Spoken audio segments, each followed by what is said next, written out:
خوتي خواتاتي المغاربه، هذا الفيديو كنت غنديرو شحال هذا، ولكن وانا كنتصفح في جوجل اكتشفت واحد الخبر وبغيت نشاركو معاكم. خرجت لينا في واحد التجمع لحزب الحمامه واحد البرلمانيه ياسمين المغور، وكتلحس الكابا العزيز اخنوش تتملق ليه. هاد التجمع اللي تيكونوا فيه غير صحابو وحبابو والناس اللي معاهم مصالح اللي تيتملقوا ليه وتيطاطيو ليه، تتكون هاد التجمعات مدفوعه الاجر، مخلص دوك الناس اللي جايين يجتمعوا. ناط هي تتسبغ فيه بحال اللي كيصبغوا حاشاكم الحمير من حمار ردوه زابغ. الور اش قالت هاد الاخت هادي، هاد البرلمانيه اللي واثقه من نفسها وكتغوت وكتهضر، قالت ليه خساره هاد المكان اللي دايرين فيه هاد التجمع الوطني الاحرار، الحزب الوطني الاحرار حزب الحمامه، على ان خساره ما كاينش اتساع.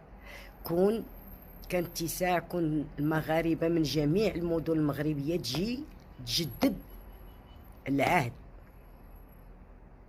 العزيز اخنوش حبيبه كنجددوا العهد.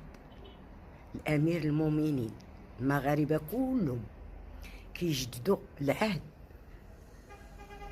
الملك محمد السادس الله يخليه لينا، الله يحفظه لينا، يا ربي يشافيه ويعافيه، يا ربي ينصرو على من عاده. كنجدوا الولاء. الامير المؤمنين كنجدوا البيعه.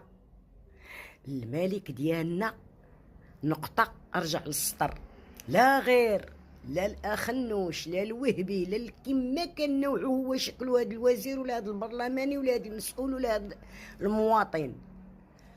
شخص واحد هو اللي تنجدوا ليه الولاء والعهد والبيعه. حطي هذه حلقه في ودنيك.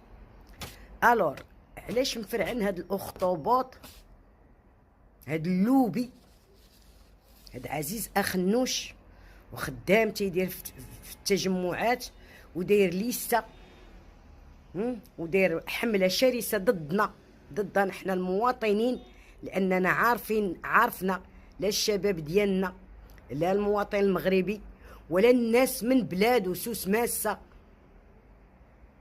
الناس ديالو الاصل ديالو ما دارش فيهم الخير،